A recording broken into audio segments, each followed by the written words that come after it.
Welcome to our weekly New Gambia platform talk show. Today is March 13th, 2022.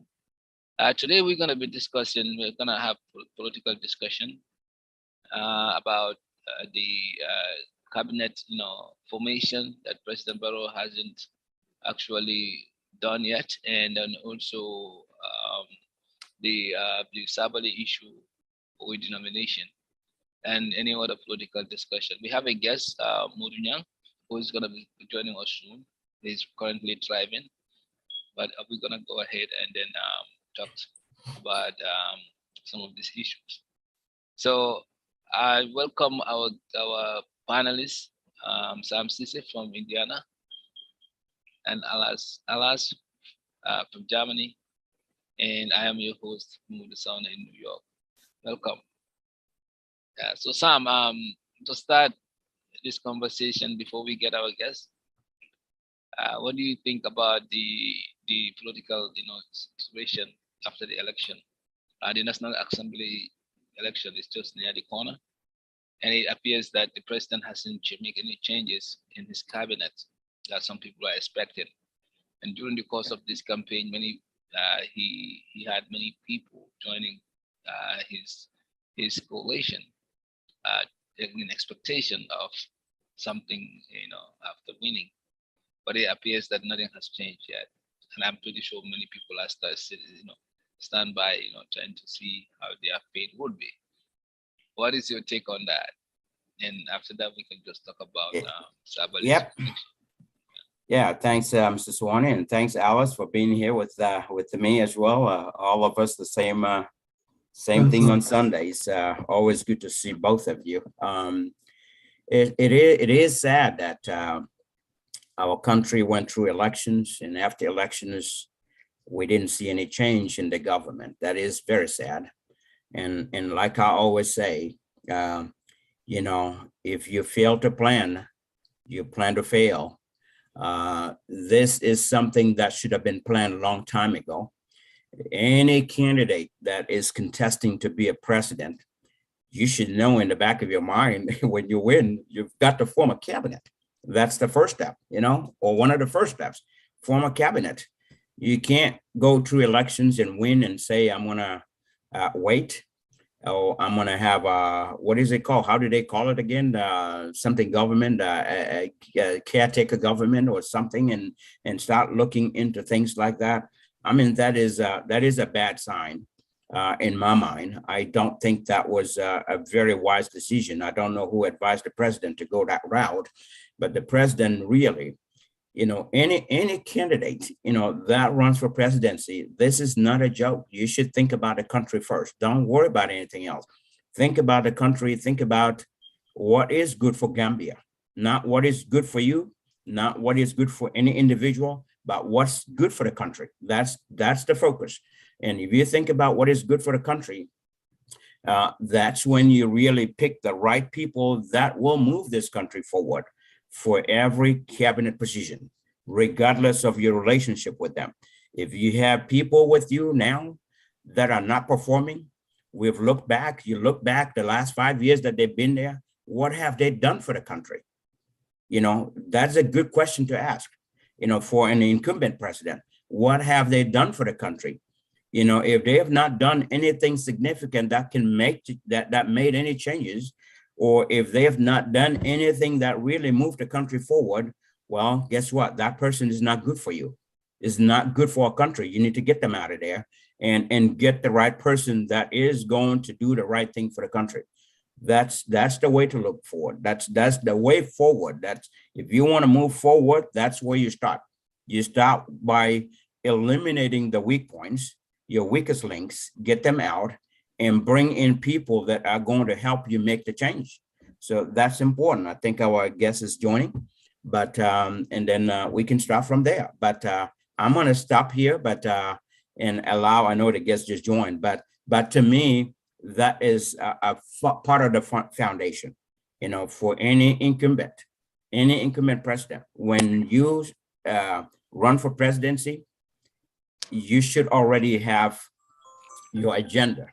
You should already have your agenda. You should already have your manifesto. You should already have everything. You should already have who is going to be in your cabinet. Those are things that you should decide, and decide based on what is good for the country, not necessarily what's good for your party, not necessarily what's good for your friends, or not necessarily what's good for people that you work with. You should decide based on what is good for the country, and take that decision, put it to work, and move on and move the country forward. People that are going to move the country forward. That's the most important thing. So I'm going to stop here. Our guest is here. I'm going to say hello to you. And yeah, Sam, thank you very much. Thank you. Hello, Thank you. Thank you. Mr. Mr. Young. Mr. Young. Yes, Are thank you you, hearing Mr. us? Sawane. How are you? Good. How are Thank you? you. Mr. Yes, Young. I'm hearing you guys clearly. Yes. Yeah. Okay. So let me Thank you. let me go ahead and introduce Mr. Young. Yep. Then I can introduce panelists as well. So welcome, Mr. Young. Modu Young lives in America here in New York. We live together here, and he currently is in Gambia, doing some work there. So actually, right now he's in the Gambia too, but he has his family here. So we've been we knew each other for some time, do some kind of community work together, and even President Barrow's project that was done for town hall meeting. We work on that as well. He did a good job there. So welcome, Mr. Nya. He's a journalist, and he's also a media. He's a journalist and political activist. Yeah. So Mr. Nya. Thank you, Mr. Sawane. Thank you for that generous introduction. It's the truth, right? Yeah, great man. So You're welcome. I have another great folks here dedicated their time and service for Gambia, New Gambia platform, coming here every Sunday. My friend here, Alas, from Germany, and then Sam Sise from Indiana, my other brother. I'm from Germany, not Sam. Thank you for having me. Sam is from America. Sam is from Indiana, sorry, Indiana. Also. Yeah. But so without wasting any time, I guess our viewers are watching, so we can just jump in right into it. Before, I just wanted to add something to what Sam was saying. Can you hear me? Yeah. You want our guests to come, or you want to jump into, you want to respond to Sam? Yeah, I just wanted to respond to Sam because he just closed. Then we leave Mr. Young in. Now I just wanted to add something to what he said, Okay. But I mean, okay, maybe you can say Barrow was in a condition before the election where he didn't know whether he's going to win or not. Okay, but once you win, Sam, you have right. You have to make sure that you have your pen and paper. It's in fact the opportunity for a president, the right time to make a change where nobody is going to blame him. A new government, a new style, new ministries, new ministers, new parliament. That's why we're having the parliamentary elections. It's about new. So nobody is going to blame him for anything. But the problem here he's having, I think, is how did he win? Because every Peter and Paul came on his side to give him the win. I said it here the first day after election. Now is the time for him to have more problems. Because every Peter and Paul is going to say, look, I fought for you. I need my reward. And this is reward. Barrow is not having that. There is no reward there. If there is reward, the NPP people from his own party waiting for reward, they should have gone. So the Peter and Paul from other parties who left their people behind and want to bow and think that is going to be the greener pasture, Barrow himself is having the biggest problem now. You know, so people should understand. So it's not going to be very quick for him. Even after the MP parliamentary election, he will be sitting there with his pen and paper. Don't know. Should I take this? If I take this person, I have problem with that person. You know, it's such a situation because the thing is how came this win. You know, I said it here the first day. It's not going to be easy for him just because of those things. Everybody is trying to say, okay, I fought, I spend my money for it, I kill myself. Some will say I even betrayed all my other colleagues from the party just because of you. So we need our reward. You know, you have the NPP people who will say, we are here, if something to get, we should be the first. You know, so you have the Sidin Jais and the Yankover Colis and all these people. They, they think, or I don't know whether they think they have, on the other hand, the right to have something. So Bara allowed that. So now is the time to enjoy it. So that's how I see it, Sam. That's why everything is taking time. And after the parliamentary election, I think he will still be in that dialogue. Thank Okay, you. thank you so much, Alas, for responding to that. Now, we're gonna go ahead and allow our guest, Mr. Nyang, to actually, jumpstart the discussion. Mr. Nyang, it's all yours. You know, show You're us your welcome, Mr. expertise. You know, we will have questions and then we will also, have comments. Thank you.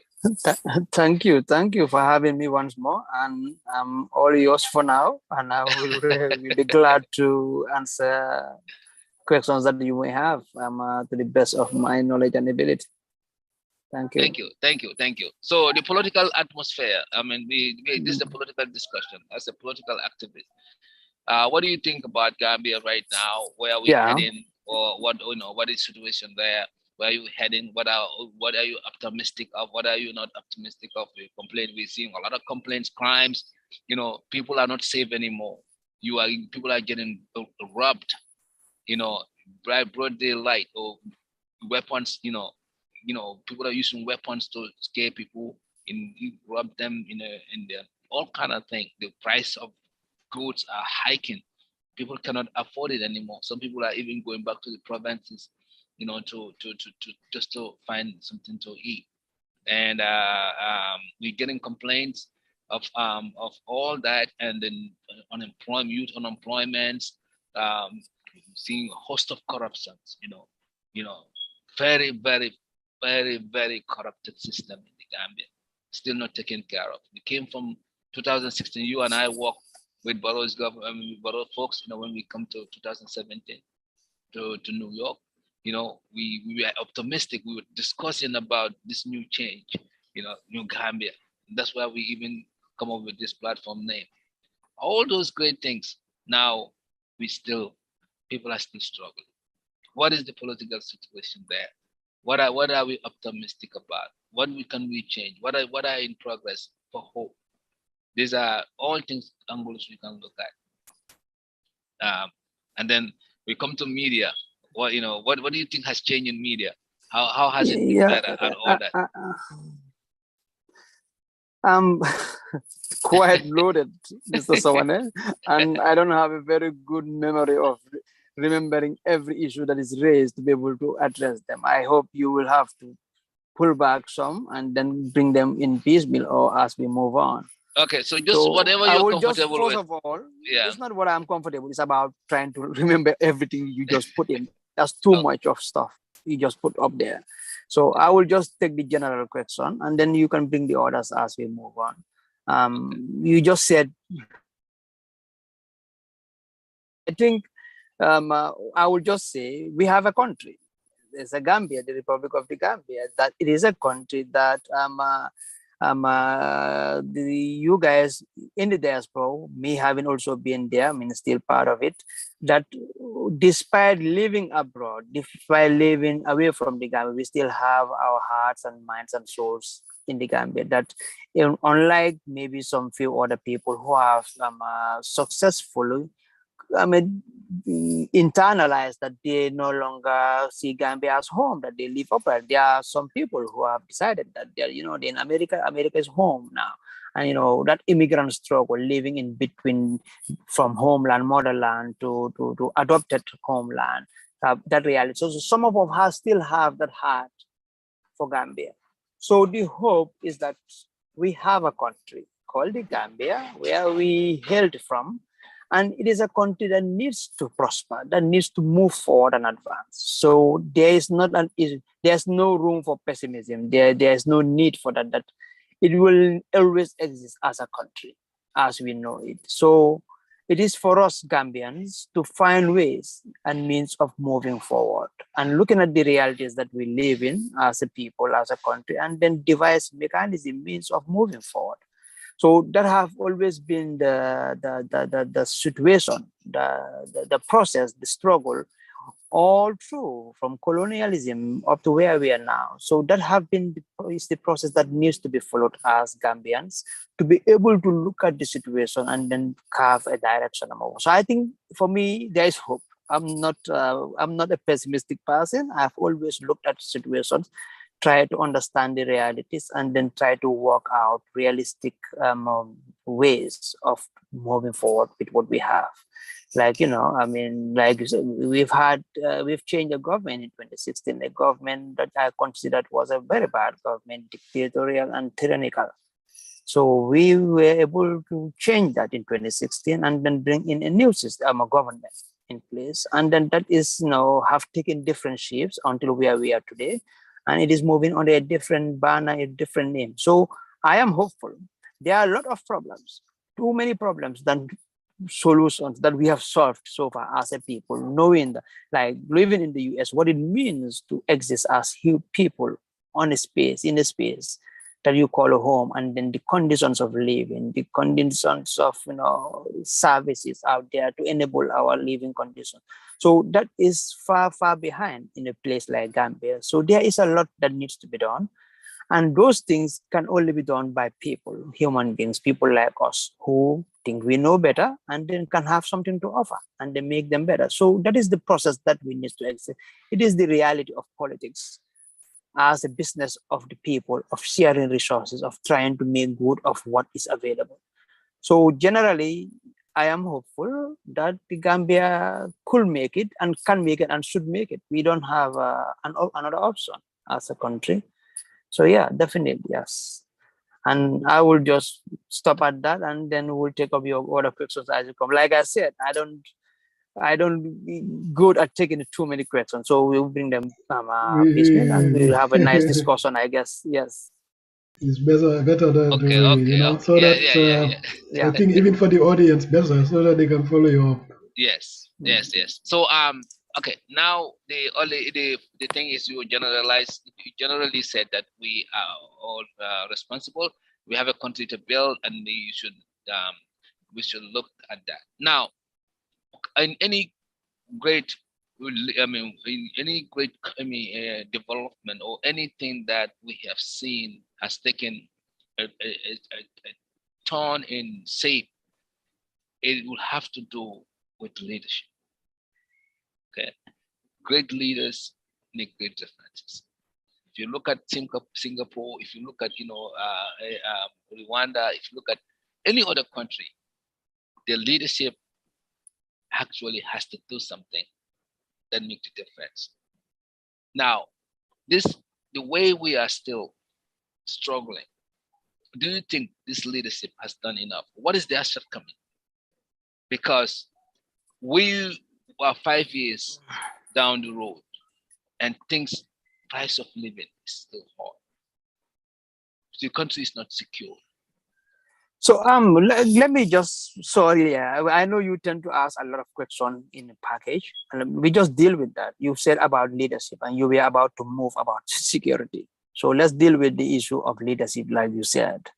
I mean, first of all, whether we do have the leadership, I think that's for someone like you to come up with your opinion that is really subjective, or for you to say, oh, this is not the right leadership, or this is the right leadership. For me, what I can say is that we have a leadership that is in charge of the government. And then this current leadership headed by President Barrow has a mandate that the previous speaker, if you just help me with the name, was just talking about, that Barrow won. And then so moving from a coalition That's government from Alas. That's 2016, Alas. yeah, That's Alas. Yeah. alas, yes, just alas. Man. So as of today, you have an NPP government headed by President Adama Barrow. So that's the leadership. So yeah, you might want to look at, you criticize what the ways, what like the programs and policies that the government is operating on, moving the country. And now if you want to do that, you have to go back to the last 5 years. I mean, it was a coalition government, but still headed by President Adama Barrow. So in terms of the programs and policies, you'll see he have over and over said of what his program, and I have the benefit of, watching him closely, listening to him, and even communicating his ideas, his views, that it was all about infrastructural development. That for him, that he beautifully captured in one instant, that he said, no community left behind. That for him, it was all about the communities that have been left behind all these years since Gambia became the Gambia, that he wants to bridge that gap. And you can see that is what have happened from the eastern end of the country, the URR region, and some other parts, in terms of roads, in terms of electricity, and other infrastructural development projects that he have initiated that we're working on. So I can say that is something that he put out programmatically and then pursued as a government, and a host of other things. The government came in, like the president have put it out there clearly, that when they came in, the electricity problem in the country was worse than what it is today. And they've intervened in some temporal ways. You have that car power thing. People can give their opinions on how they think about it. But these are all measures that we are putting in terms of mitigating the electricity problem. It's still not good enough, but something has been done. Like one of the things that I realized, the first time I came back to the Gambia was in 2019, first visit since after I left the country over 10 years. So one thing I've seen, the consumption level in this country have changed. The taste of the people have changed. Like when I was leaving, there were not many people in the Gambia that use microwaves. You see a lot of people using microwaves in this country, a lot of people using electric kettles in this. So the consumption, the electricity consumption have really increased. I don't know to what level, I don't have these statistics, but just having that, mind, that inquiry in mind, I can tell you these things have an impact. So I don't know, I cannot tell you, probably those who know this, but I can tell you what was being generated back in the days, maybe let's say 10 years ago, or 6-7 years ago, and tell you this is what was being generated and this is what is being consumed, and then tell you the difference. That can really give us a good picture. So my point is that things are being done. So a critic, it may not be good enough. Like I come from the US, I've lived in New York. I'm not used to being the darkness, the electricity going off. I do face that problem here. There's issues. There is a lot of problems in this country that need to be fixed, that needs to be taken care of. But the government have a program that they've been pursuing. So probably this coming 5 years, we're yet to see that. And I've had hints of where the government is now coming up with a new strategic development plan of what they're going to pursue in terms of for the next 5 years. So that is yet to come out. So generally, I think this is the leadership that the Gambia have. That is the one that they have voted for. And the government will come up with programs and policies to take care of the things that confronts the country. So yeah, we can always compare and contrast. Like the Gambia have always had that dream of Singapore. Yeah, we talked about this Dubai thing. Here we are. So I haven't had President Barrow mention any specific dream or kind of like that yet. But that's what it is. But I know, understanding politics, that a country can only be moved forward by the right programs and policies. And those things will have to include how the economy is grown, how jobs are created, and then how the social needs are taken care of. Generally, yes. Okay, thank you. I'm just not gonna have to just go to security quickly and allow my partners to come in and ask questions too. Yes. Yeah, you wonderfully said. You said that he has infrastructural dreams, and then he made that possible in Basay and other areas. Wonderful, wonderful. That is fine, but was that a priority? Some people will question, because having to have infrastructural, in Basay and other places, of course, road networks are good, but the cost of living is what affects the whole entire country. The medical cost. People are dying in the hospital. The women are not getting pregnant. Women are getting, disease because they can't get the blood and so forth. So people are So, looking at Mr. Swane, social infrastructure more so can than I just get physical in? infrastructure. Yeah. If you just let me in, like I really like to deal with issues as they are, not too many to get like generalizing a whole lot of stuff, talking about maternal mortality, and then talking about you first mentioned about whether that's a priority. That is a very subjective issue to deal with, and it was a political issue. One political leader said that, oh, building roads and bridges in URL is not a priority. I mean, that is one of the most short-sighted views that I can hear. I mean, you can say building the road in Kerawan is the best thing, and I can say the one in Manjayakunda where I'm standing talking to you right now is the priority, and we can have a debate until tomorrow. That's a subjective view. So, I mean, I was in URR a number of times when the president went to inaugurate these roads. I mean, and I have been there to just put this thing in a clear picture. I was in 2001. I have followed political party. I've gone around campaigning in the Gambia. The way I know Gambia was through political campaigns. I've been involved in this thing for a long time, since 96. And I know how bad those roads are. I've traveled them, going around the North Bank, all the coming to the South Bank from URR. And I know how bad it used to be. And the first time I went there, I saw this one. And there was this time we were driving to go into Fatoto. And I saw how these people in their motorbikes were just screaming and dancing towards the president. And I just, wanted to check on someone. I asked, why are you just doing this? And he told me, can't you see? Can't you see the road? And it's for me who was born in Serekunda, Banjul, in Manjayakunda. I may see that as something very, very. And somebody said, the guy told me, this is where I was born. I've never been here. So to say that is not a priority, that's a big thing. So, and it is part of the Gambia. That is not even excuse it's part of Gambia. It is a priority. And these are people who live there. It is a priority for them. I'm just saying holistically it's for the country. It is a priority for the country. There's no part of the country. You can say strategic development. And then you can have an issue about that. And then I can also tell how strategically located the URL is. It is the eastern end of the country. It depends on how the Gambia visualize. They're talking about it. This is the eastern end that is close to Guinea-Conakry, close to Mali, and we're heading towards Sierra Leone. There's a lot of people from Sierra Leone in the URL region. Basse can be turned into a regional hub, trading hub. It depends on how the government move forward with that. They're now talking about, the port is talking about having a dry port. And here you have a lot of trucks. Mali is a landlocked country. They depend on a lot of some goods traveling by land. Petroleum products come from the Gambia to Mali. So you talk if Basse, URR in general, can be used effectively for that. So to say that this is not a priority is just, it's not a view that is well based on facts. Okay. Yeah, generally. Right. Yeah. So we'll take that Yeah, argument. but I think here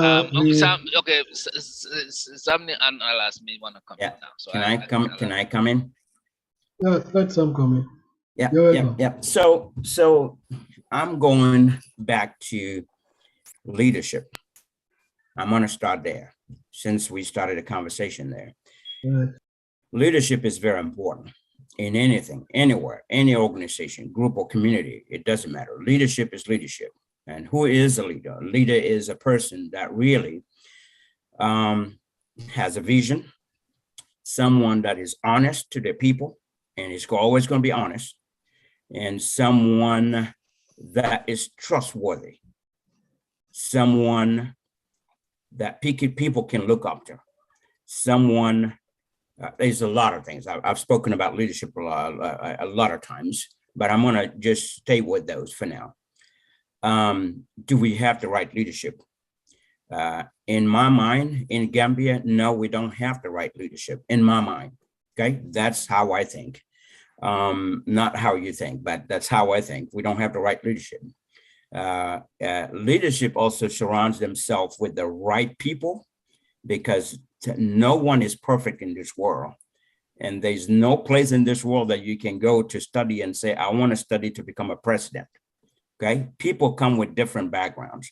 And you use your experience, then surround yourself with the right people to make the right judgment and decisions for the people that elect you. As a president, when a president comes to a position, regardless of whether it's a coalition government or a president that was just elected by the people based on their party nomination. I think when a president get elected, and in fact, before they get elected, they should have a game plan. They should have a game plan as to, if you win, what are you going to do? Just like every leader. Yes, what Modi was saying, building roads is a priority, but is this the number one priority? That's the question in my mind, because Gambia has a lot of problems, and all of these problems are priorities. They got to a point where they are priorities right now. They are all priorities, but every leader in any organization, anywhere, when you get to that position, you need to analyze all of these issues with your people, with your advisors, and prioritize in 3 different buckets. Bucket A, the top priority.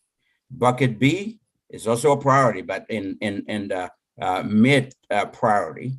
And then bucket C is the last priority. And you prioritize these by saying, the bucket A is going to be your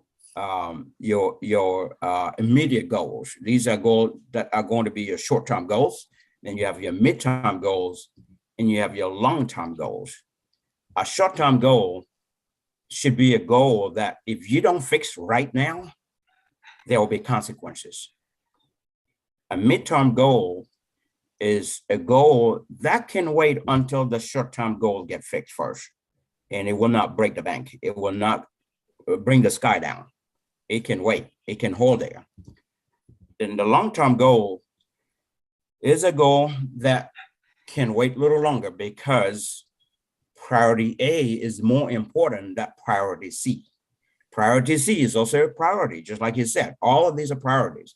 So in my mind, when a president comes into Gambia with his cabinet, the first time getting in there in the first cabinet session should be, let's put our brains together and prioritize what Gambia needs, because people elected you as a president to really move the country forward.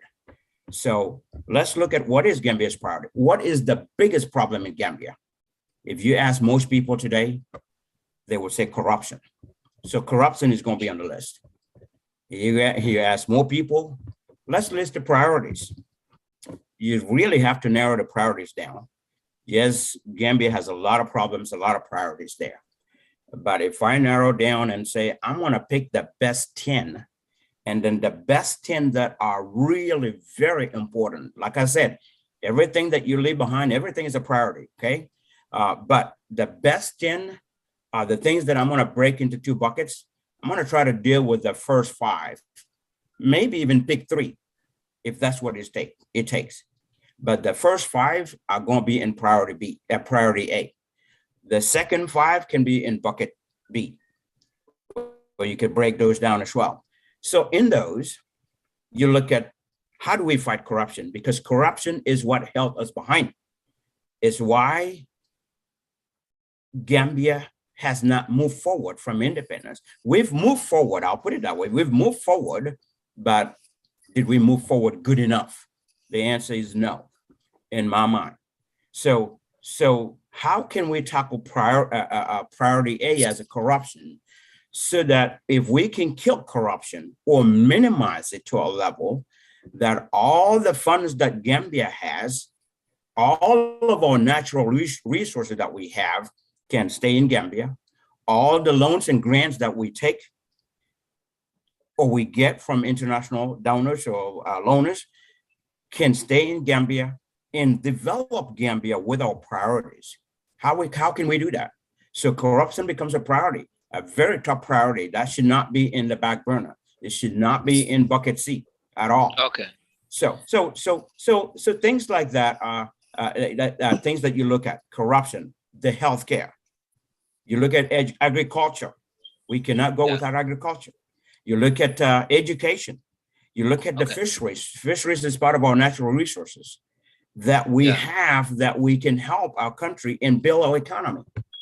So I'm going to stop here for a little bit, but in other words, from a leadership standpoint, these are the things that you look at and prioritize and put them in different buckets. Deal with one bucket at a time. Building roads in Bessie, building infrastructure in Bessie, in my mind, that is not the top priority. It is a priority, but it is not the top priority that impacts the whole nation, just like that. Thank you. So it could have waited. Thank you. Thank you, Sam. Let's allow before Alas come, let's allow Mr. Nyang to look into those comments that you made and then those suggestions. Yeah. You're welcome, Mr. Nyang. He's gone. No, it's coming network. Yeah. Mr. Nyang. Yes, I can hear you. Yeah. So you want to respond to Sam's points?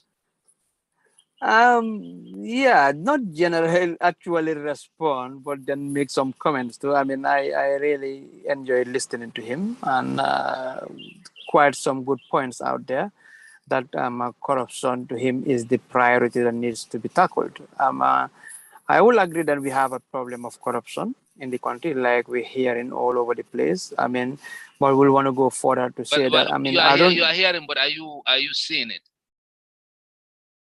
Since you are on the ground, you know, I don't think it's corruption. That's something you see. Maybe I have the police officer one time asked me for a bribe or whatever. I mean, I take it as a principle of not paying a bribe to somebody or other. So it's not something I see. It's not something you touch on the table right there. Like we've seen reports of alleged corruption all over the place, and I would love these things to be taken care, to be looked into, and then dealt with accordingly. But to say that that is the ultimate problem of the country, I really differ on that. I don't think so. I don't think it is the ultimate problem of the country. And generally, as a student, Mr. Let me comment here. Let me like that. As a student of politics, I even have the feeling that they will label Nigeria is the biggest corrupt country in the world. And I know I've spent over 1 year in Nigeria. And I seen that, I've known that how complex Nigeria is. Or generally, they say corruption is the problem that Africa haven't grown. I don't agree to that. That is a fallacy. That's not accurate. It is not the reason why Africa is what it is today. If you understand political economy, I respect that.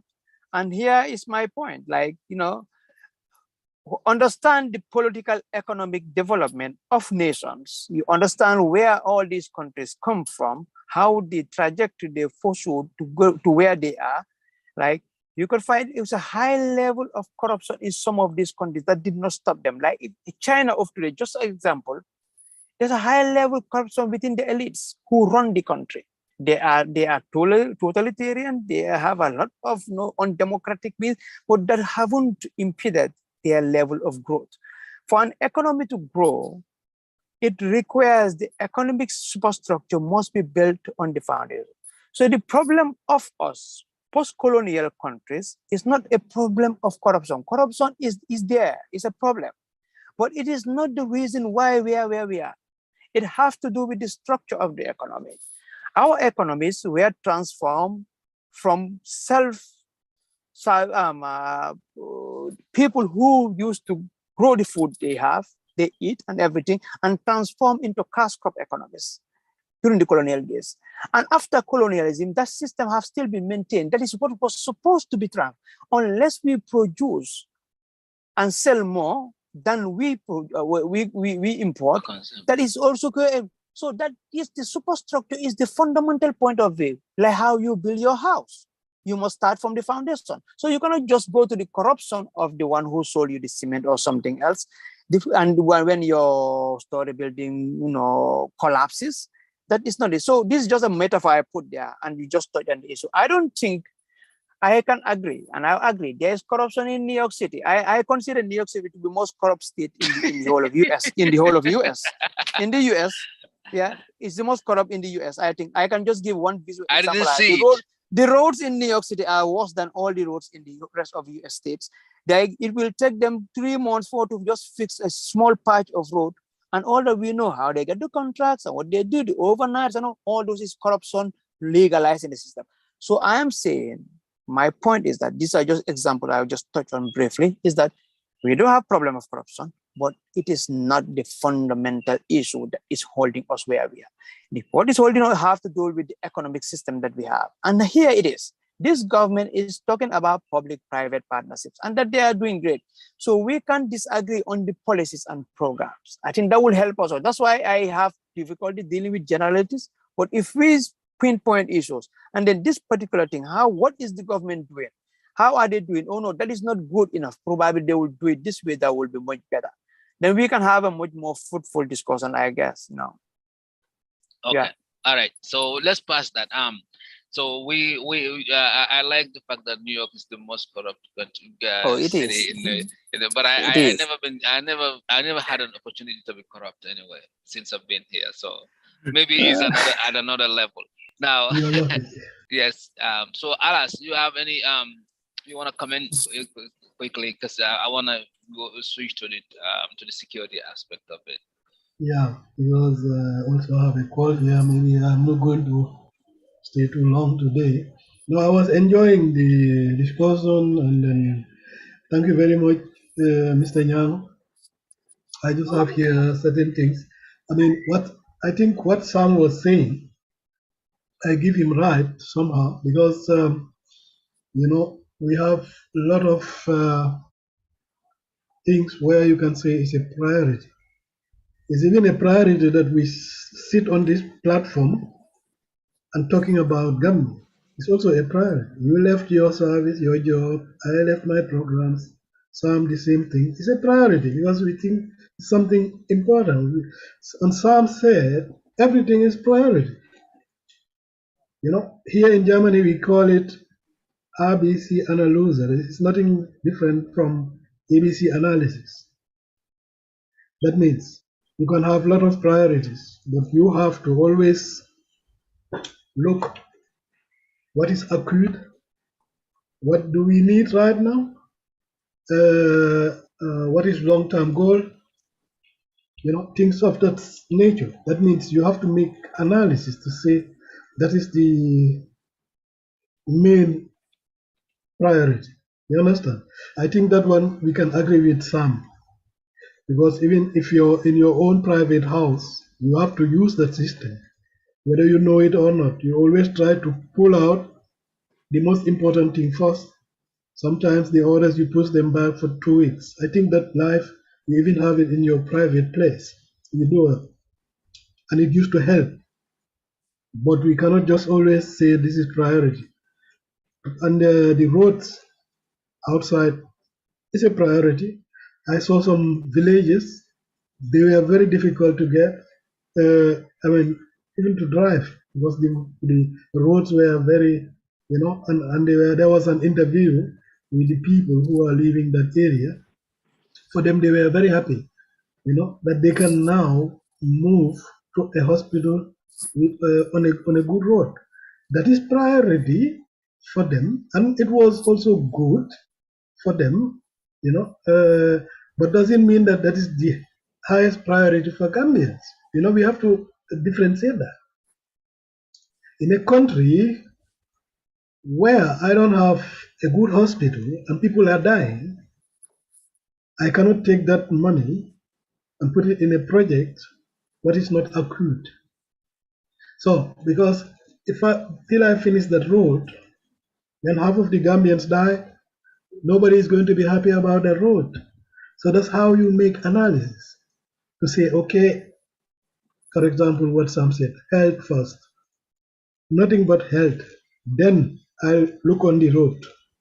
Then I'll look on the, things like that. And what Sam said, nobody is born to be a master. No president is from the heavens.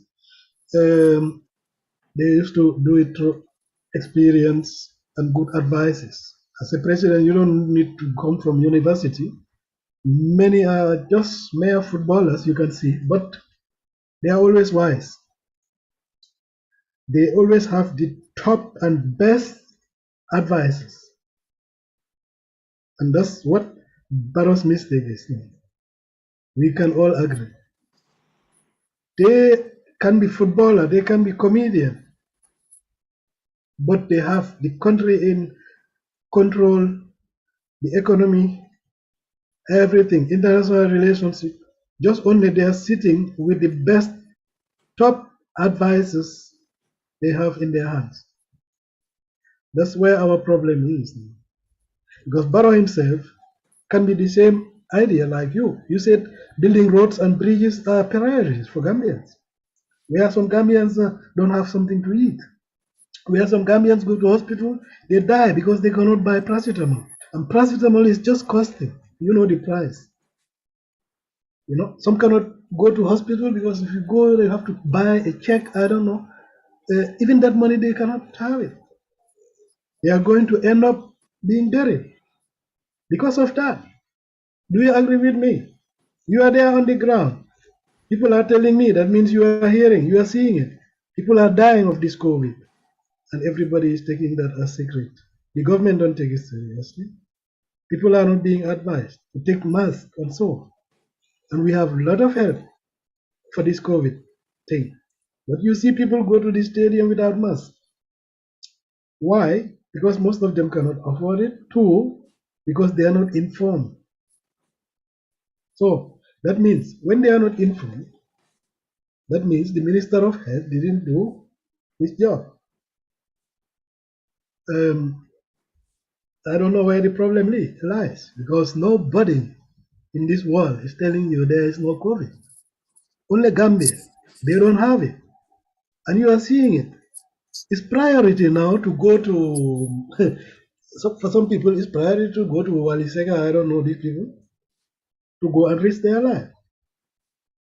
It's priority. You can tell me it's priority. You were in the West, you were here. You know, you are hearing, you are looking BBC, you're seeing, looking CNN. People are dying of this COVID. You know, and nobody is trying to give advice, or the Minister of Health to say, look, people, you have to do it that way, that way, that way. He tried it, but because of the election, because of their priorities, you know, they give the Gambians the feeling that it's no more there. That's gone. But these Senegalese artists, they know that we don't know what we want. That's why they come. They know that they are nonsense when they do it in Senegal. Nobody visit them in it, because the Senegalese are, you know. So they say, I'll go to Gambia, because they don't know their priorities. You know. So when we come to electricity, you are on the ground. You know that now, because of the technique, you know that now because of the technique, he's busy. When we talk about the electricity, you are from the West. I know you are disturbed that you don't have enough light. I was driving. Sorry, I was driving. I need to move, but then I have to move so someone else to drive. Then I can continue talking, because this is interesting. I don't want to. Yeah, when we talk about electricity, go ahead. Sorry. Yeah. I mean, just one of the priorities we're talking about. You are from the West. You know how that is, that we are spoiled here.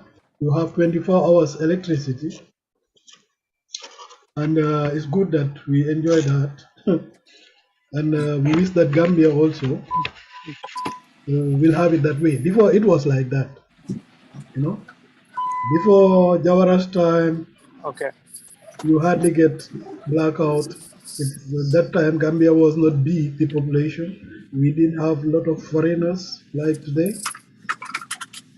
And that's why, as a president, you always have to think and plan also, not for the presence, but also what is the size and how quick is the public growing? You know, you know, I cannot just buy one generator today and say, okay, it's enough for 5 people without calculating the group of the population.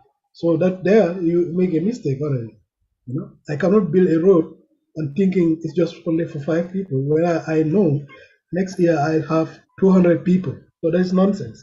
It's just like a drop of water on a hot stone, they used to say. But still, we are satisfied. There are certain things in the Gambia they were never there before. It's a slow government. We have to accept it. Or governments, you can say.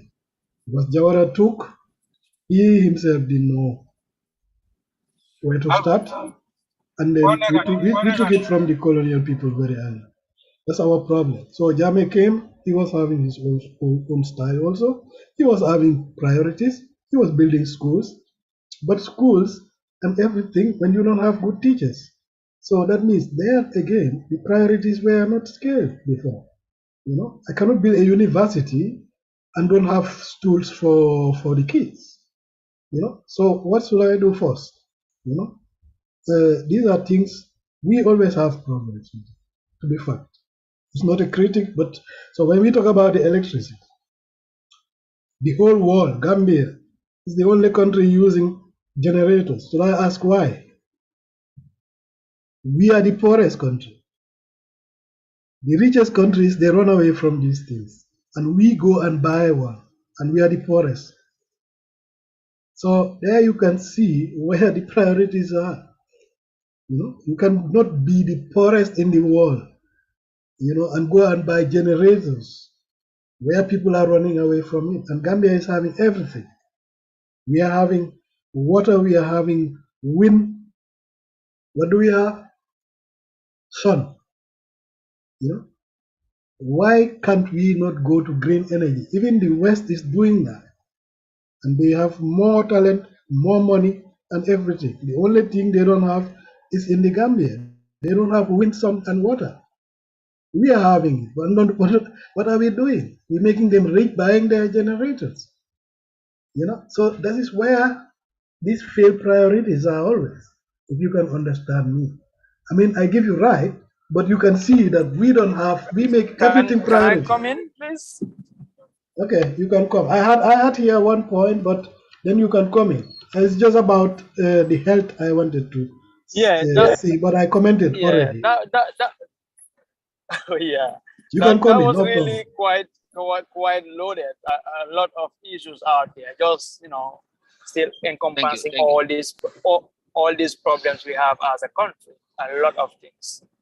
Yeah, I So know. And when I yeah, wanted to come again before I leave. yeah. Maybe I Go leave ahead. you. Sorry. Yeah, go I leave ahead. you. Maybe I leave you earlier today because I have an appointment. So when we come to corruption, Sam is right. In fact, that should be the first thing we should fight. So that is a priority because from the corruption, it goes down. You understand? If you cannot tackle corruption, you can do everything. I would say nobody will thank you because nobody will see your progress. Because you cannot be working and people are stealing that under your feet. Even you yourself as a private person, you want to receive your money and work on it. Not that you receive it and tomorrow somebody come and take it away from you. Then where is your progress? You will not go forward. So for Bao, I used to talk about it.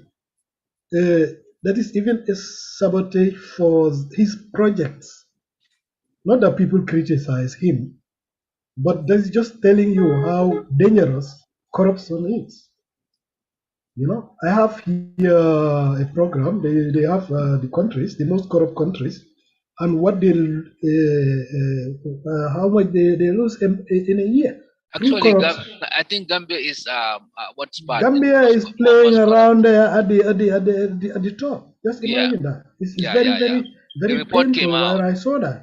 The report You came know, out. Gambia is a really and you can see a poor country like Gambia, Mr. Sanyan, Mr. Nyang, to lose such an amount. where we are the poorest country.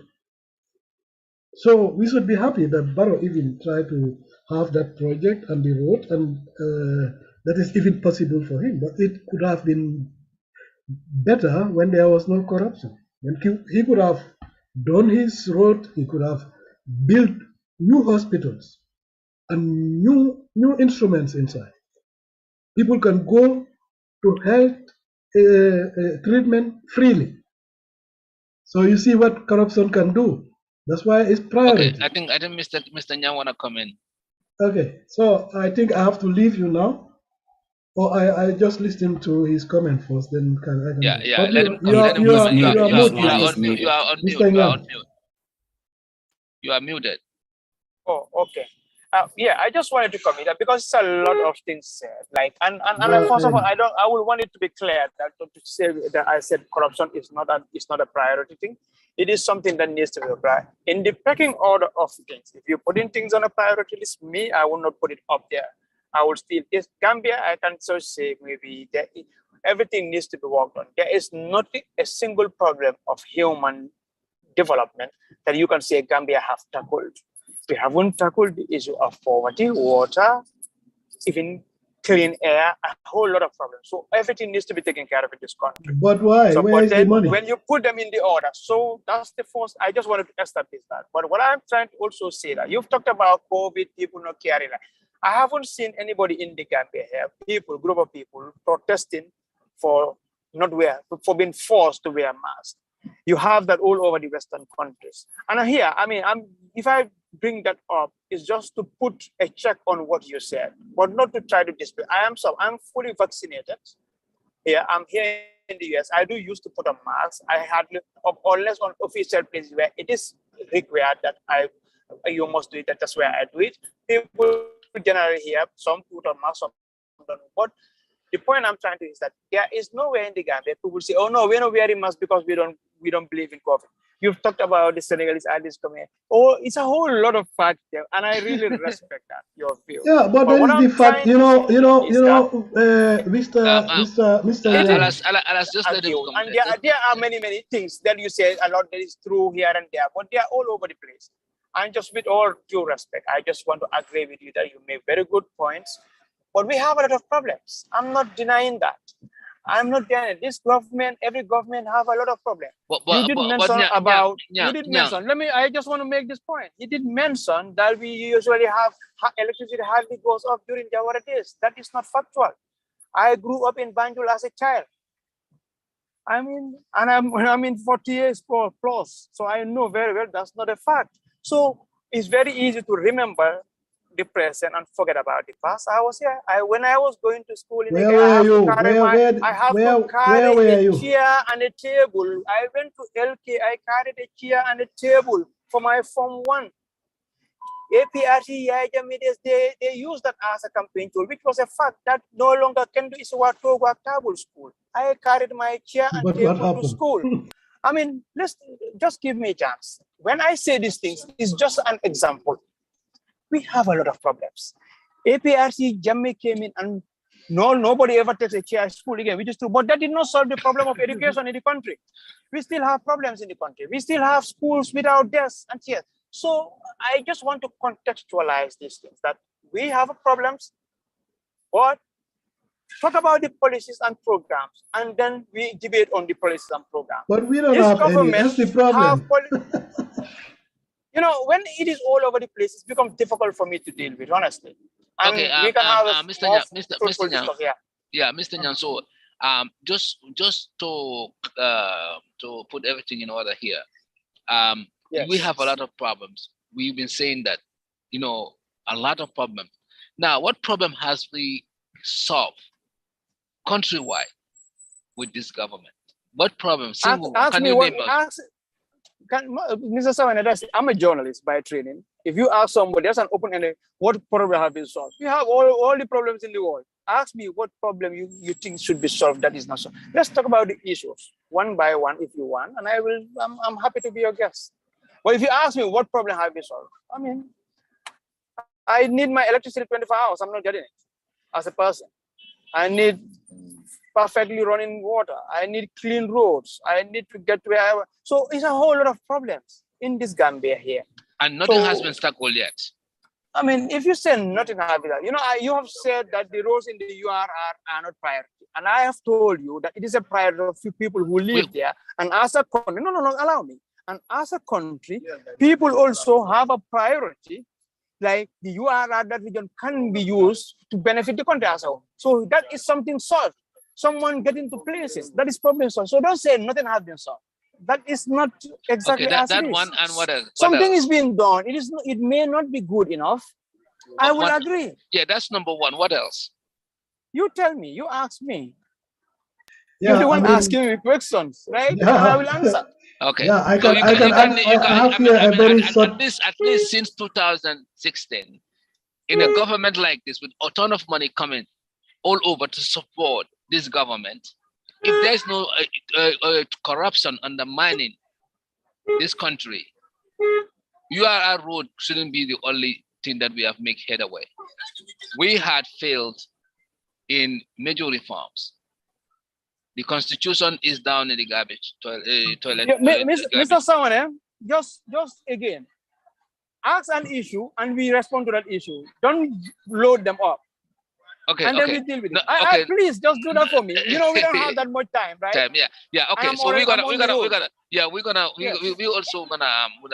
wrap up soon. But this is it's so. I mean, I know this is fully loaded. I mean, as loaded for you. I think it's better. Let's deal with one, and then we go to the next. Yeah. Then we go to the next. No, I think we have to maybe strategize. We have to invite Mr. Nyang another day. I think. Let's talk about one topic now and then finish up.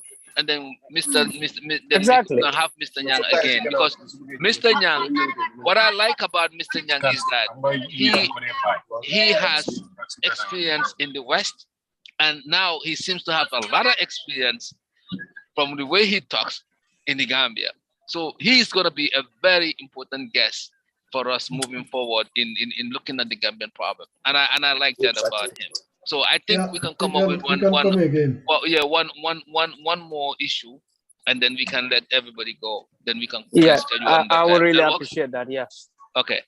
All right. So what would that issue be? What would you guys want to talk one more issue with Mr. Nyang that we can talk about, and then let it go? Yeah, we can just talk about the corruption. For him, it is no priority. I don't know whether he knows where we're talking about. And what we're talking about, if you see that our bill is not signed in the parliament, it was the same thing. People don't know. Why is it important?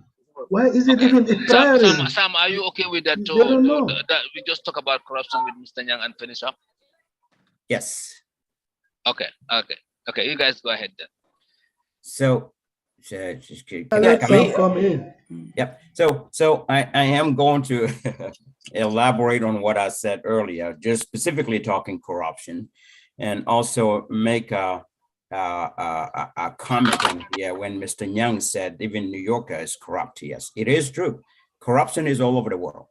Corruption is like harassment. You touch someone inappropriately, it's harassment. You created a hostile work environment, it's harassment. You bully someone, is harassment. Corruption is spread out the same way. There are all forms of corruption. And when we talk for corruption in the Gambia, I'm talking the corruption of all of them are there. But the most important thing is the funds, the money. Mr. Nyang talked about when you build a house, the foundation, you have to start with the foundation. And he said, economical foundation is one thing that's very important. You got to start there.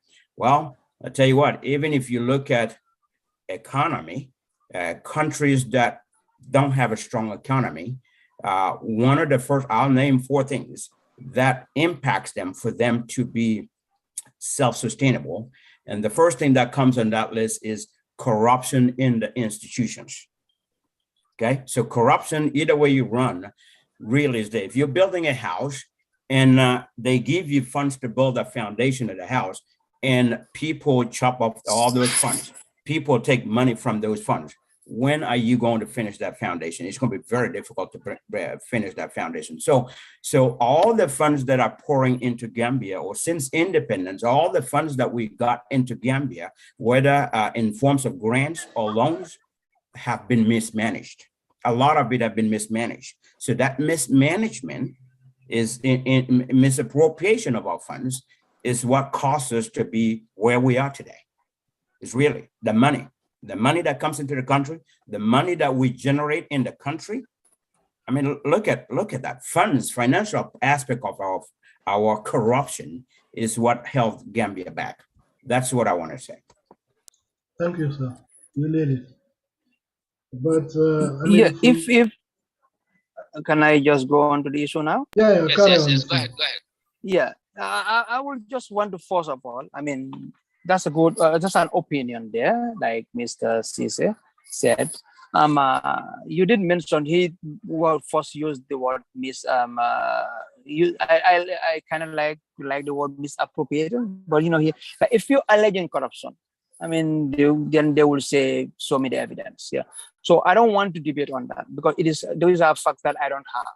It is out there, and I have acknowledged that it is out there. Just recently, I have seen in the media the issue of corruption at the ports being talked about. These are all allegations. It's not for me to tell you, oh yeah, it's true. They just shout and I say, yes, it's true. I'm not one who goes into that. I have acknowledged, and I don't want you to go away with this notion that is saying I'm denying that. If you want to put it on the top priority list, I am saying I am not putting it there in terms of the development indices of a country. I want to say that again. For me, what is holding our development as a country, as a people, as a continent, and the third one in general is not corruption. And we can have that economic development. I'm not an economist, but I did study political economic development. Well, where is our as a problem? political science student. So I just want to put that thing there, that I am not denying the issue of corruption existing in the country, but I'm saying that it is not in terms of what is the absolute thing that holds us back as a country. It is not for me. The next thing is what I want to say is that, talking of priority, what is holding, like in time, he mentioned about the misappropriation of funds here, and those are things, allegations I don't have an evidence in. I do know we, as a country, we have tax revenue, we do have grants, we do have loans. How does that is disbursed and distributed? I mean, it's up there, it's for people to look at and then come up with concrete evidence, say this corruption here and there, how they've been utilized. That's up there. But one thing I can tell you, that's why when we talk about issue, we've existed as a country under the previous government for over 20 years. During these past 5 years, we've seen local funds mobilized to build infrastructure. And for me, as someone who participated, who've been involved actively in politics during the past government and followed it from a young, very early age, is that I have never seen that. So I asked the question I asked myself is that how were we able to mobilize those resources? And one time, what I had the minister say was just the wastages that have been cut. So that is something out there for people to talk about, to debate. Well, it may be, yes, they did very good job by cutting down the wastages that was the state was wasting in terms of those locally funded revenue. But is it still enough or is it still not enough? And then we talk about that. But what is the fact is that there were roads built, the rural roads being built, all from locally sourced funds. We even know that the IMF and World Bank were opposed to those projects, but the government made it a priority and they insisted that it must happen. So those things are there. So the rest, is for corruption. I have a feeling it exists. I hear about it. I am not somebody who went and investigated anybody and just say, here, this person, particular person is corrupt. I just want to be responsible with that, Stephen, not to point at anyone and call them corrupt without having the evidence. But it is being talked about. It is a problem in the country. I think we have a problem here because Mr. Nyang don't know what is corruption. So I think we have to go to another topic because no, Mr. Nyang doesn't know what is corruption. Mr. Nyang said, there's something disturbing him anyway that to accept it. He don't believe corruption is toughest problem issue in Africa. That's what I but said, as a political engineer, you're telling me. Can I just say a couple evidences because he didn't see any evidence. We have to give him the benefit of the doubt since he doesn't believe in that. He Mr. doesn't Yang, you'll believe in never that. see that. You'll Yeah. never see that. Who will do that in front of you? No, Because So it's normal that you Alas, go according to the numbers Alas. and what is going on. Yeah. Yeah, he has Mr. Alas, he if has I in mind. want to be too stubborn, I will ask you to bring the evidence. But Yeah, so I the don't think evidences let are me get there. in there. Can I just Yeah, say one thing? bring the paper. Bring the okay, paper. I Sam don't. is Can I having the just say evidence. something? Sam is having the All evidence. right. Sam, So No. Sam, before you come, what surprised me about Mr. Young is that Surprise. it surprised me about Mr. Young is that Okay. Mr. Young knows Yaya Jammeh. Oh. He knows Yaya Jammeh very well, and he even fought against Jammeh, and mainly because of not only the brutality Jammeh did, but the corruption, the massive corruption, the embezzlement, the lifestyle Jammeh lives, canning life being built. That's not from Jammeh's yeah, paycheck. but he is That's not asking from of evidence today. No, today is asking for evidence, but that is not of Jammeh's paycheck. And most Africans leaders have lived that life. Rightly now, Makamakunda was built. New mosque has been installed there. The president lifestyle. How many money goes to the food in the state house? And you want to tell me that those are realistic numbers? The president's paycheck, if you calculate it, it's not more than my paycheck here. And but the kind of lifestyle he lives in these 5 years, what he has acquired, I haven't acquired even a quarter of that. So you tell me that's not corruption. The ministers, even the political guys who just advisors, mere political advisors, what they have acquired, the kind of homes they acquired, we know already. We have statistics. Okay?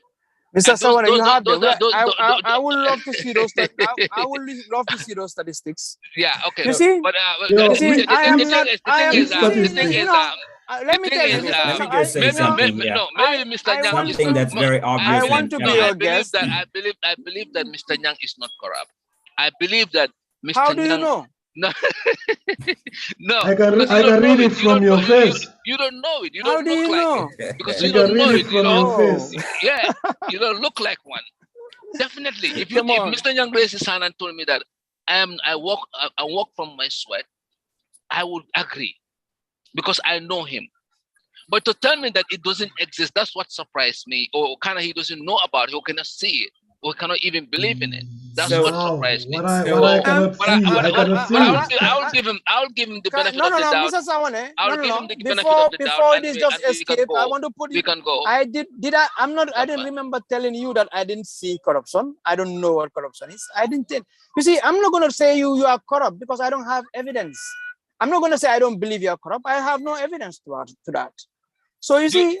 So, but when you say that it's not a problem in Africa, so why is it Jammeh, who we have seen acquired, being close to $1 billion? Did I ever tell you that Jammeh is corrupt? Did I ever tell you Jammeh is corrupt? But how come you don't believe in Jammeh is corrupt?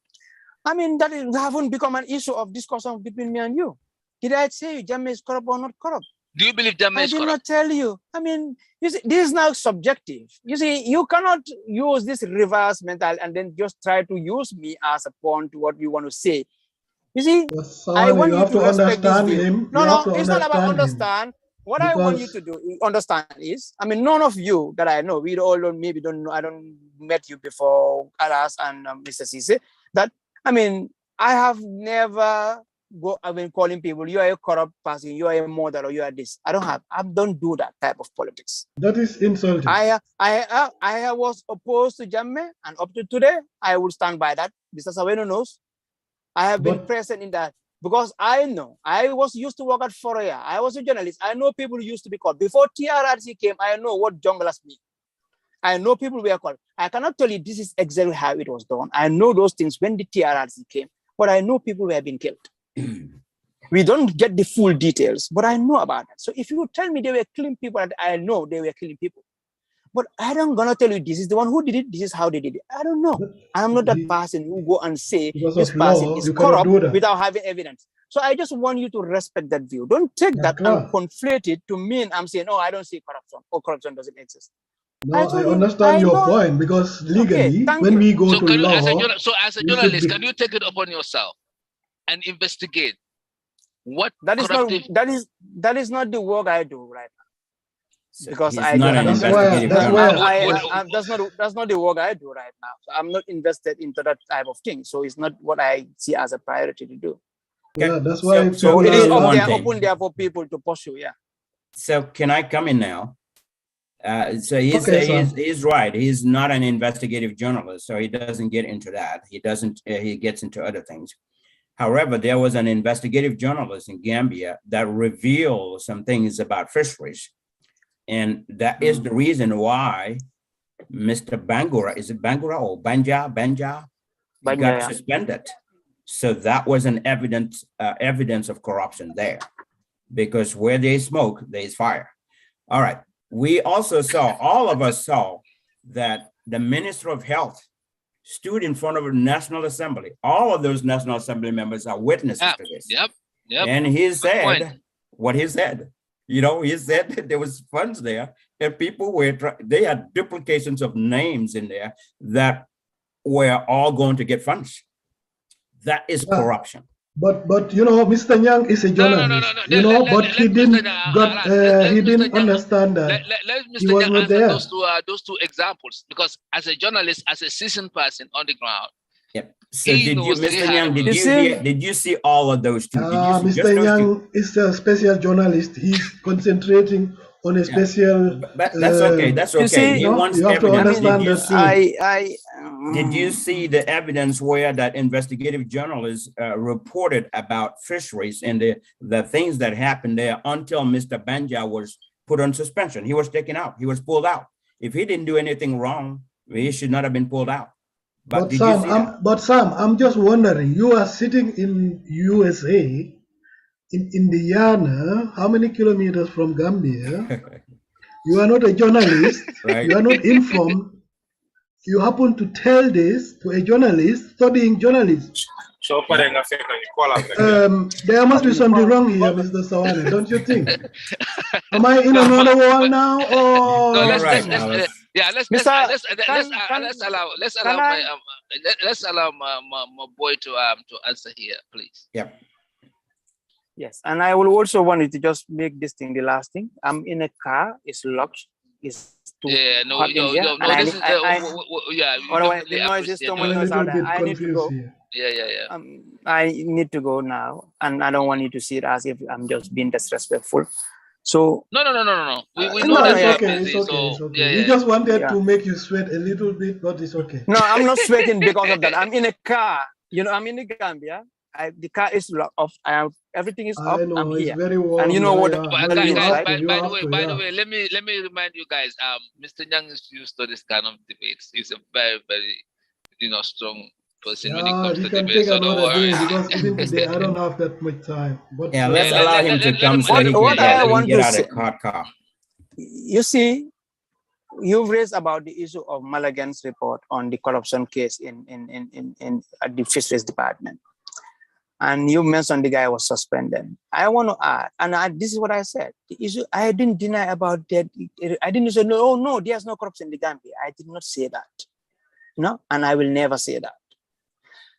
The issue of Mr. Banya, you mentioned he was suspended. I want to add that he is on trial. And I think maybe you are aware of that also. So now, what is the issue? There was an allegation of corruption. The case is in court. So what I expect as people, responsible provider to do is to say, are they satisfied with what is going on or not? And people talk about that. For me personally, there was the issue of even the burning of the thing. And there are suspicions there up there. Is that being taken care of? Then we can have a debate about it, talk about that. I respect those views. So what I said is, I'm not a person who will just look at someone and say you are corrupt. I don't do that thing. I don't do those type of politics. So Mr. Banja is in court right now, not only suspended. The case is in court. He's on trial. So that is there. It's being dealt with there. I think that is daunting. So you mentioned about the Minister of Health. I heard that. I mean, I wouldn't say I know everything that goes around here, but there's hardly things that will go that I'm not aware of. I've been following. I'm somebody who loves politics. I follow politics. I heard it when he was saying it in National Assembly. And my first reaction was I was blaming him as a minister for complaining, as a leader to complain instead of doing something about it. But here, on my also view about that, the issue of how resources are shared and distributed, you might say that's where the word, if you want to look at the word of misappropriated, misused, they become technical and detailed. How something is defined based on law to be misappropriated, to be misused, or to be to mean corruption have to be dealt with at the courts. Yeah? I think probably you get what I'm saying. I'm saying here is that in simple terms is that there was this issue he raised that people were just rushing to eat the money, or there's other interest in inflating things. I mean, putting in people's name just to spend the money. We can all look at that as people and get mad at them. Why are they doing that when we desire scarce resources? We can do that as a country. That's a problem that needs to be dealt with as a country. Not as a country, not but, only, but with the leadership. The leadership has the one who needs to do that. You see, Mr. Sawane, like you see, that's why I just bring in the issue of New York as an example there. Sawane, we No, have to be careful. I mean, I covered New York City politics, government, and how the system is operated, how the corruption is embedded, what we'll consider corruption, like in journalism, they follow the money, and then how the money is spent, from contractors to politicians to how they spend the money. It's a well laid out structure in US politics and New York in general. So I can comment with corruption. It takes them months to complete a patch of road, to fix it, how they inflate the overtime hours, how they spend the money and all those things. If they say they spend this number of money. So that is a classic thing in US, in New York. So we can have a discourse. No, we have a discourse. So we can debate that and say, this is bad, we should not do it this way, we should change this, and what qualifies corruption legally, and that we dealt with. We can agree, discuss on those things, and then deal with them as a country. I agree on that. So one thing I know, Mr. Nyang, even your boss, Mr. Barrow, is against corruption, and he was very, very happy to sign the anti-corruption bill, whether you know that as a journalist, student, or not. Okay, it was his interest to sign that.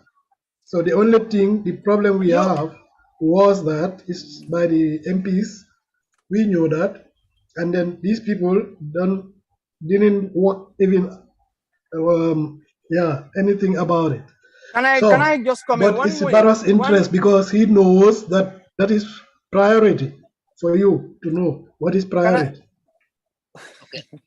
Barrow knows that. Thank you. I appreciate that, and I just want to make 1 more minute, and I need to go. That the issue I've followed this issue of the anti-corruption bill. It was supposed to go through Parliament recently in their last sitting, and it was never put through because, according to the Parliament, you see, there's always need to follow this. We discussed that you can be mad about last week. We discussed that on this platform last weekend. I didn't hear you. I think, Okay, but I was just to let you know that we have all information. Alas, let him finish and then we can wrap it up. Yeah. I was not listening to you guys. I didn't follow that, and I'm just bringing it up to tell you that I know. Don't tell me, oh, you as a journalist, you're supposed to know. I mean, I'll tell you. I don't know. I'm not going to tell you I know politics better than you, though. But I can say I'm not second to anybody. So I know the issue was supposed to be in Parliament recently in the last parliamentary session.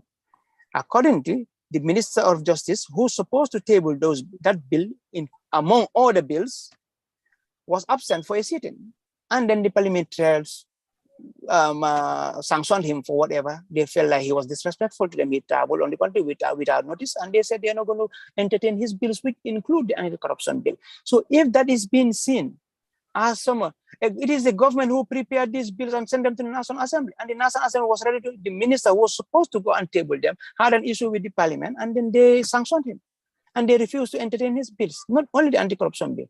So I think if these things emanate from cabinet, if they don't have the blessing of the president, then it will not have been even started yet. It's the president under this government that signed the Freedom of Information Act. It is under this government that signed many other laws that we have never heard of. You see, in part of the general things that Mr. Sawane said earlier, he mentioned about the media environment in the country before. I have lived that. No, I just said that. We never talked about. maybe most of our audience will be confused because they themselves they know. All the information I'm telling you, we Yeah. have it from So people what like I just you. said is what And happened. What Barrow, I just what wanted to tell you that if it told that it was not a priority, that would not have been one of the first bills Barrow, your boss, even signed. So it's definite that he knows my boss, the with a president of the corruption. republic. It's Our boss, definite that with Alas, it's not yeah. only his boss, it's our Yeah, boss. but right now he's in the Gambia. We have to understand him too. No, He's no. having this Yeah, pressure but don't on his personalize head. it. You It's see, our you boss. It's see, our boss. you see, Mr. Alas, I was just talking Yeah. about the journalistic issue, the media issue in the country. That the Media Freedom of Information Act was passed in this country just some months ago, last year. Yeah, Yeah, I know. congratulations I on have, that. I Congratulations was a on Congratulations. everybody. journalist. I was a journalist in this country here before I traveled. I was a journalist in this country, and I know what it means to be a journalist. When Chief Mane was being disappeared, I was in the country. I know how dangerous it was in this country to be a journalist. I was here during the witch hunting. I know what that means. When I was at Foray and they were covered, how dangerous that was. So there's not much many people can tell me out there. I know. I've lived there. And the first time I came back Vast into this country, experience. What I difference did felt you the see now? environment. No, I can feel the environment of how it different from where the level of fear, when Amnesty was writing that there were fear rules in the Gambia, and then how people can openly talk about politics in this country now. I know the difference. Very good. And I know Congratulations to how the government about that. yeah. So it is a collective thing that Gambia people fought for change to bring about this environment. That's another achievement. And to the credit of the government, they have also tolerated that, which is this credit to them, because what we had before here was not that we had laws that denied people when it comes to their giving rights. It's the credit, we're government. gonna give credit to the government. But when it comes to hitting them hard, we will also do that. That is not even my bone of contention. My thing was just that to tell you mention about the immediate environment. I just was using that as an example to show that the environment is completely different. It's good. There's It's good to bring still that a up. lot more work That's to be very good. done. Yeah. A lot of work needs to be done, but it's totally different. So that's have changed. And this is same thing with issue of corruption, reporting of corruption. How other than for your newspaper back in the days, who dare to report about corruption here in the country? Nobody was doing that. No, and even there, you have to tread the line on legality where you will not fall. If you cannot prove something, then you face a libel case because you cannot prove it. You don't have the papers to turn them court. So we've seen people throwing around corruption and then nothing being said about it. You cannot prove the evidence concretely. And then, so I just want to say, One thing I know, you will never have evidence. I mean, I don't know. I'm not sure about that. You can wait. Even if you can see it and sit on it, you can wait to say, I need evidence to have it. Yeah. Okay. So thank you, guys. We can wrap it up now. Yeah, we can wrap it up now. But thank you very much for closing up with that media portion of it, because I think thank you very much, Mr. Nyan, for your time. That is very powerful, and then also that is something that the government has to be credited for. But again, oh my goodness, this corruption business. Thank you very much. We gotta continue talking about it. Mr. Maybe I should give you just a task to do. Maybe you should bring all you talk. If you want to be really effective in what you do, bring detailed information and don't just generalize. Bring all these issues of corruption and then deal with them one after the other. And even take the authorities, those responsible to task. Unlike in the past, now you can have authorities talk to you and then respond to you. You may not be satisfied. We are here. We have people like you there who are patriots and who are journalists like you. We are sitting here. So the question is, how do we come on all these informations? You as journalists there, you don't know. I am not going to be your source of information. So that means, that's it. I'm not going to be your source of information. No, we have better people. Be a partner, a guest for you. We have a discussion. I mean, I just want to put this thing clearly that I'm not going to be your source of information for what you want to know. The country is really changed. People, you can access information, you can talk to information. You may not be satisfied, you may be satisfied, but make the attempt. And where you are not satisfied, you don't get what you want, you talk about it, expose it, and people talk about it. I think it is all for the good of the country. Exactly. So it is your responsibility to go out as somebody, as a civilian who's interested in moving the country forward. Go out and seek that. The port issue is being up there, talk about. Pursue it. Bring us the details, and we all know about it. Put those responsible authorities to task. Go do that. A lot, wherever it is, go and do it. I would love that. Yeah, You know, As a this, definitely. this, country, So, this, Mr. so Nyang, this, I will generally just want to Mr. close on that. Yeah, Mr. Nyang. So thank we you will very have much you for your again. time. We will have you on again. Okay, on some issues that we Thank have. you so much. Thank you. Yeah, Thank you. you All so right. much And for your have a time. good one. Mr. Caesar, Another, thank you. Alas, thank you so Thank you. much. another Thank you. time. Yep. Yeah, Thank you. thank you All for right. your time, Yeah, Mr. thanks for your Thank you. Yang. time. Nice talking to you Bye. all. All Thank right. you. Okay. All right. Thank you. Thank you. Yeah.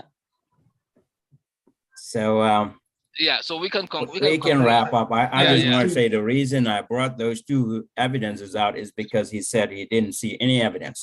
When he said he didn't see evidence, give him any evidence of corruption.